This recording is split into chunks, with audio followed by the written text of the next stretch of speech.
इस video lecture series के third part में आप सभी लोगों का बहुत बहुत स्वागत। क्लास 12 का हम लोग हिस्ट्री चैप्टर कर रहे हैं, सेकंड चैप्टर।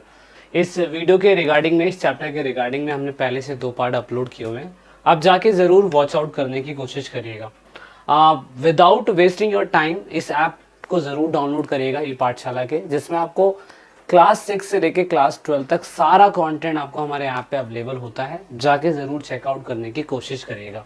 अब बात करते हैं आगे कि early Roman Empire it means that हमने 16 महाजनपदों के बारे में पढ़ा।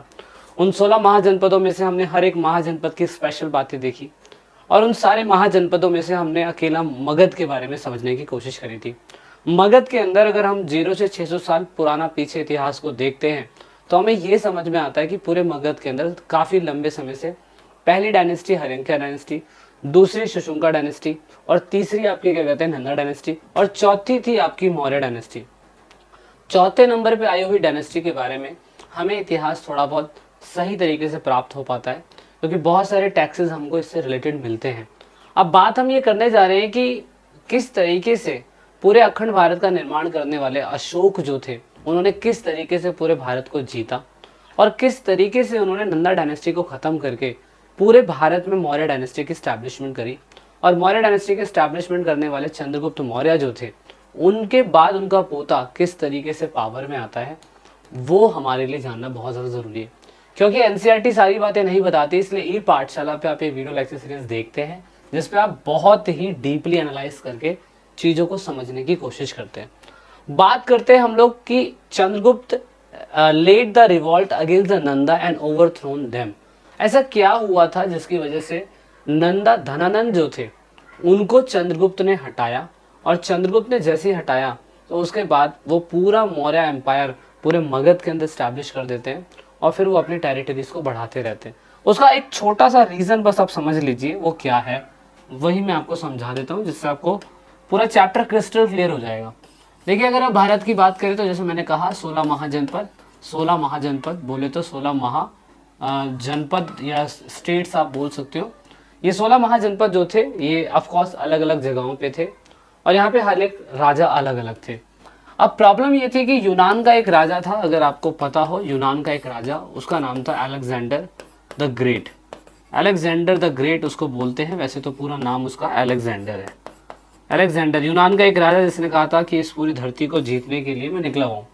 अब ये युद्ध करते करते करते करते करते यहाँ पे सिंध नदी के पास आ जाता है, और सिंध नदी क्रॉस करते हुए इंडिया के अंदर एंट्री कर देगा।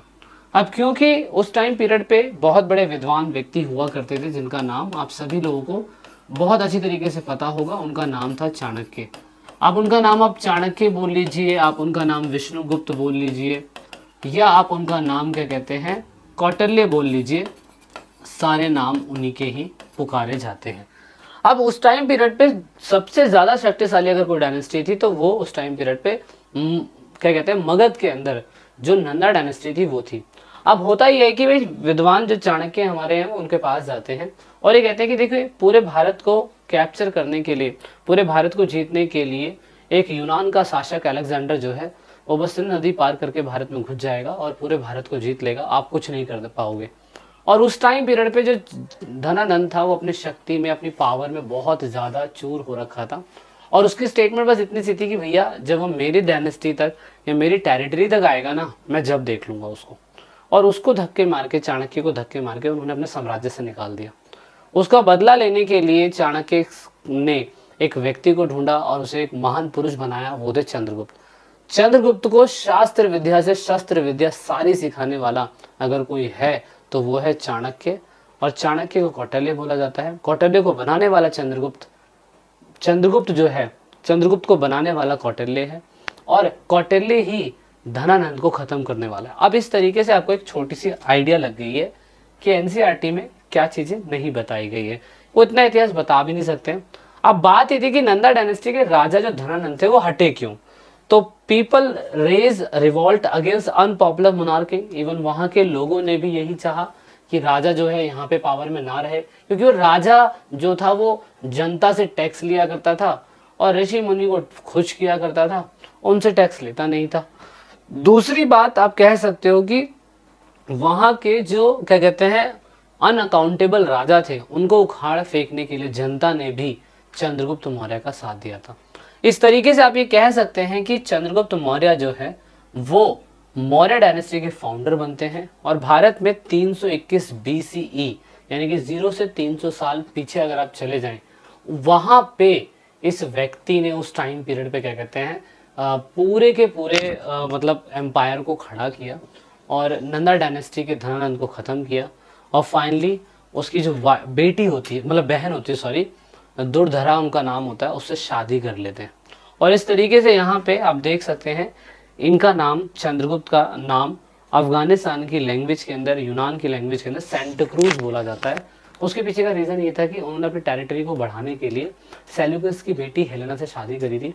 और सेल्यूकस कौन था? सेल्यूकस वही था जिस टाइम पीरियड पे यहाँ पे अलेक्जेंडर आया था, युद्ध हारा या जीता इस पे बहुत सारी थ्योरी है, वापस चला गया था और अफगानिस्तान की कुछ टेरिटरी को अपने कमांडर इन चीफ को सौंप के चला गया था।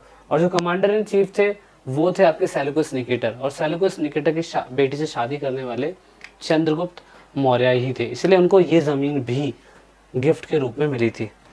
चलिए आगे बात करते हैं। तो अब ये जो चीज़ें हैं इसके बारे में हमें कहाँ से पता चलता है? ई पाठशाला को कहाँ से पता चलता है? NCERT वालों को कहाँ से पता चलता है? आपको कहाँ से पता चलेगा? उसका रिटर्न सबूत मिलता है हमें जूनागढ़ के अंदर। जूनागढ़ के अंदर एक रॉक इंस्क्रिप्शन है, जूनागढ़ गुजरात के अंदर पड़ता है। जूनागढ़ में अशोका उनके पोते के द्वारा लिखा गया एक रॉक इंस्क्रिप्शन है। उस रॉक के ऊपर उस समय पे यूज करी गई भाषा ब्राह्मणी भाषा और खरोष्ठी भाषा, दो ही भाषा थी। ब्राह्मणी भाषा में लिखा गया एक इंस्क्रिप्शन है जिसको जेम्स प्रिंसेप ने ढूंढ के दिखाया था और फाइनली से डिकोड करा गया और इसके बारे में पता चला कि हाँ भाई अशोक जो है उसने अपने दादाजी के बारे में बताया था कि हमारे दादाजी ऐसे ऐसे सूरवीर थे। इससे मतलब हमें चंद्रगुप्त के बारे में ज़्यादातर उसके पोते से पता चलता है क्योंकि पोते ने बहुत सारी चीज़ें रिटर्न में लिखी थी। तो इस तरीके से मौर्य डायनेस्टी की स्टैब्लिशमेंट हो जाती है और आप देखोगे चंद्रगुप्त मौर्य जो थे 322 से लेके 298 तक पावर में रहते हैं एंड देन उनका बेटा बिंदुसार पावर के अंदर आ जाता है। बिंदुसार के बारे में हिस्ट्री नहीं दिखाई गई है, कुछ भी नहीं दिखाया गया है और एनसीईआरटी दिखाना भी नहीं चाहती, शायद उनके अचीवमेंट ज़्यादा नहीं होंगे। लेकिन बिंदुसार के ऐसा कहा जाता है कि 100 पुत्रों में से एक पुत्र अशोक था और 100 पुत्र के बारे में बहुत सारी ऐसी मिथ बातें बताई गई है। अब जब अशोक था तो अशोक के बारे में बताया गया कि अशोक महान बेटा बना जिन्होंने पूरे भारत को जीत लिया। अब पूरे भारत को जीतने में अफगानिस्तान, बलूचिस्तान, पाकिस्तान, श्रीलंका, नेपाल, भूटान से सारा इलाका अखंड भारत था, इसलिए उस टाइम के भारत को आज के टाइम पीरियड पे अखंड भारत कहा जाता है। तो अब अफगानिस्तान से बलूचिस्तान का नियंत्रण उस टाइम पीरियड पे अशोक ने बना लिया था। अशोक पूरी तरीके से बहुत तगड़ा राजा बना था, बट कलिंगा के बैटल के बाद उसने ये सारे युद्ध छोड़ दिए थे। अब कलिंगा के बैटल के बारे में क्लास 6 में आपने पढ़ा होगा, नहीं पढ़ा है तो आप थोड़ा सा एक्स्ट्रा जानने की कोशिश करिएगा। हालांकि मैं भी आपको बताऊंगा कि कलिंगा के बैटल के बाद अशोक किस तरीके से बदल गया था।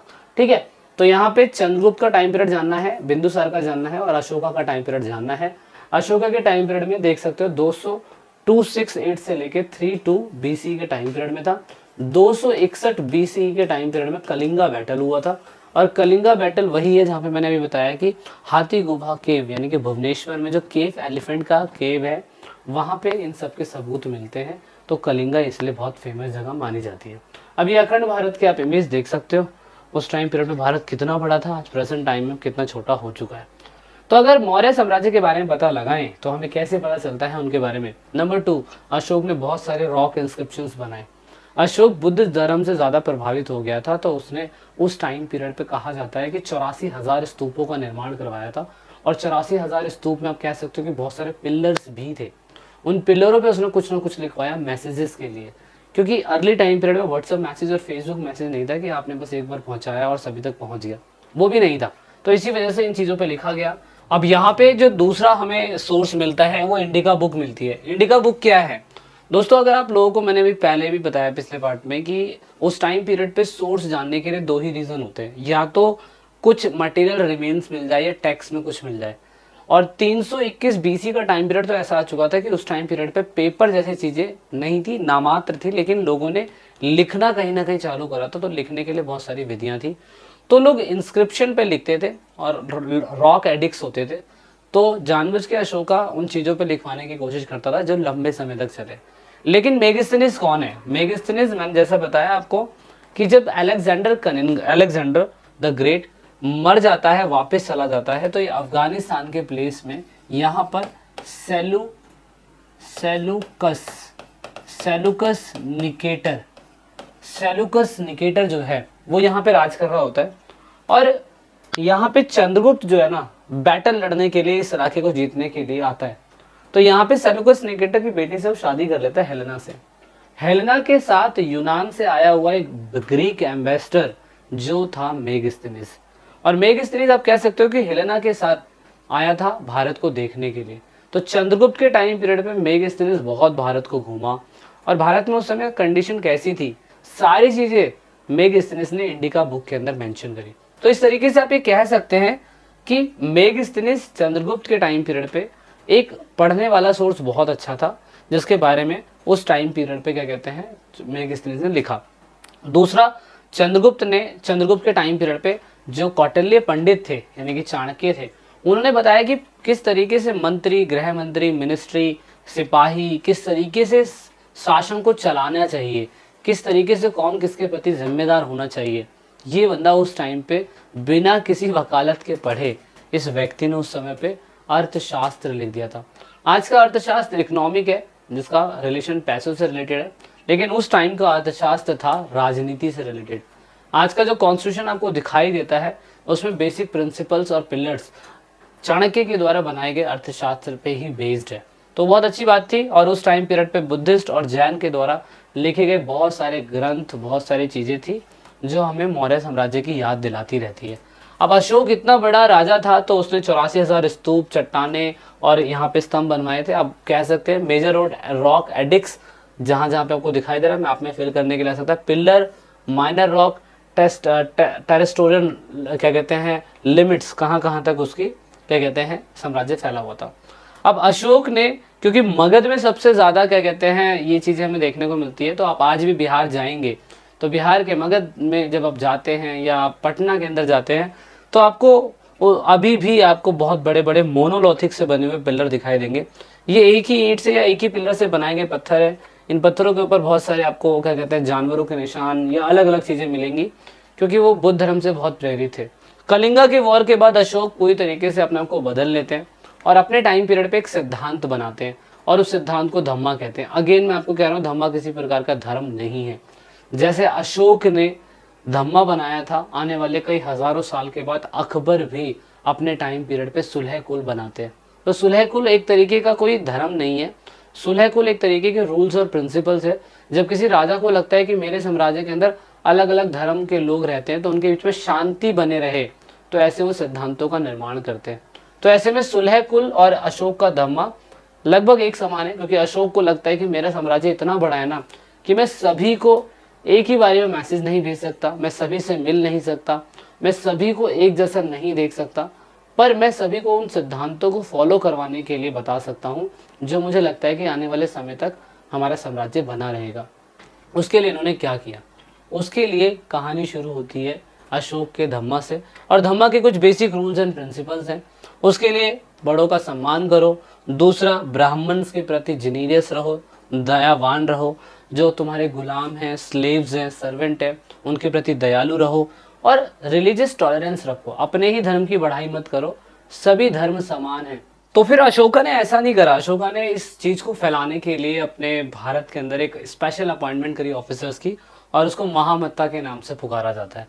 तो इस तरीके से मौर्यन एम्पायर बहुत ज्यादा बड़ा हुआ, एडमिनिस्ट्रेशन बहुत ज्यादा बढ़ता चला गया, क्योंकि पूरे भारत को कैप्चर इन्होंने कर लिया। तो कुछ बेसिक पॉलिटिकल सेंटर्स बनाए गए, पाटलिपुत्र, तक्षशिला, उज्जैन, सोनगिरी, जानबूझ के ऐसी जगहों पे सिचुएटेड करे गए ताकि इस इलाके को पूरे भारत के थ्रू कैप्चर किया जा सके और हर भारत के कोने कोने में पहुंचा जा सके।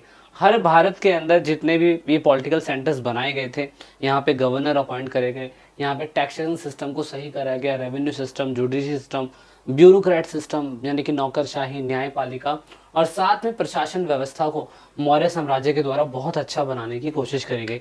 और यहाँ पे सेम इतने बड़े राज्य चला रहे हैं तो ऑफकोर्स टैक्स का सिस्टम तो रखना जरूरी है। अब भारत में उस समय जब मौर्यन एम्पायर था तो कमेटियां और सब कमेटियां बनाई जाती थी। सब कमेटियां और कमेटियां अलग अलग लेवल पे होती थी। मान लीजिए कि अगर कोई युद्ध लड़ रहा है तो जो लड़ने के लिए नेवी अलग कमेटी होगी, ट्रांसपोर्ट के लिए अलग होगा, पैदल सैनिकों के लिए अलग होगा, घोड़े जो रथ यात्री होते हैं वो एलिफेंट, इन सबको मैनेज करने के लिए अलग अलग कमेटियां बनाई जाती थी। और मतलब सब कुछ अलग अलग होता था ताकि किसी भी व्यक्ति पे किसी प्रकार का कोई भी बर्डन ना पड़े। तो अशोका ने अपनी लाइफ में बहुत बड़े एम्पायर को कंट्रोल करने की कोशिश करी। उन्होंने इसीलिए अशोका ने इसीलिए स्पेशल ऑफिसर्स को अपॉइंट करा महामत्ता को, ताकि पूरे साम्राज्य में पूरे के पूरे भारत को यूनाइट कर सके और एक साथ बांध के रखे। इवन उन्होंने अपने ही बेटे बेटियों को ये कहा था कि भाई आपको मार काट नहीं करना है किसी प्रकार का। तो महेंद्र और संघमित्रा उनके 2 बच्चे थे। उन्होंने बुद्धिज्म धर्म को प्रमोट करने के लिए अपने बच्चों को श्रीलंका, थाईलैंड, मलेशिया ऐसी जगहों पे माइग्रेट किया, ताकि क्या कहते हैं वो अच्छी बातें सीख सके। अब अशोक के जीवन में कलिंगा युद्ध में क्या हुआ था, उसके कारण और परिणाम क्या थे, इस पर हमने सेपरेट वीडियो बनाई हुई है, तो मैं चाहूँगा कि आप उसे ज़रूर विजिट करिएगा। अशोका ग्रेट रूलर इसीलिए थे क्योंकि उन्होंने कलिंगा के बैटल के बाद अपने आप को पूरी तरीके से चेंज कर लिया। इसका प्रूफ हमें एलिफेंट केव के अंदर जो भुवनेश्वर में है उसमें देखने को मिलता है। इसके हिसाब से आप कह सकते हैं ही बिकम द बुद्धिस्ट, और उन्होंने एक नई वैल्यू, नया बिलीफ सिस्टम जो है फाउंड करा, जिसे धम्मा कहा गया। और इन्होंने रॉक एडिक्स मतलब जो पिलर्स थे उन पे इसके बारे में लिखवाया। और क्या लिखवाया, यही बातें जो उस टाइम पीरियड पे मैंने अभी आपको बताई। तो इस तरीके से मौर्यन एम्पायर हमारे लिए ज़रूरी क्यों है? मौर्यन एम्पायर इसलिए ज़रूरी है क्योंकि इसके जो लैंडमार्क है वो पूरे भारत में बहुत सारे हिस्सों में आज भी देखने को मिलते हैं, जबकि इतना 150 साल से भी ज़्यादा सालों तक ये साम्राज्य चलाया गया था इनके द्वारा। तो सोचिए कितना ज़्यादा ज़रूरी हो सकता है ये, है ना। और उसके बाद ऑफ कोर्स इसका कंट्रोल बहुत बड़ा था। आंध्र प्रदेश साउथ में लेकर अफगानिस्तान, बलूचिस्तान इस इलाकों तक फेमस था। और इसके बहुत मेहनतकश राजा जो थे उन्होंने भारत को यूनाइट करने में बहुत योगदान दिया। तो इस तरीके से हमने मौर्य साम्राज्य के बारे में पढ़ा, उनके फीचर्स के बारे में पढ़ा। अधिक जानकारी के लिए आप ऐप को जरूर डाउनलोड करिएगा और वेट करिएगा नेक्स्ट पार्ट के लिए। जल्दी आपको नेक्स्ट पार्ट मिलेगा। ऐप पे डाउनलोड करके आपको सारी इन्फॉर्मेशन वहाँ पे मिल जाती है। तो please check out the link and download the app. Jai Hind, जय भारत, वंदे मातरम।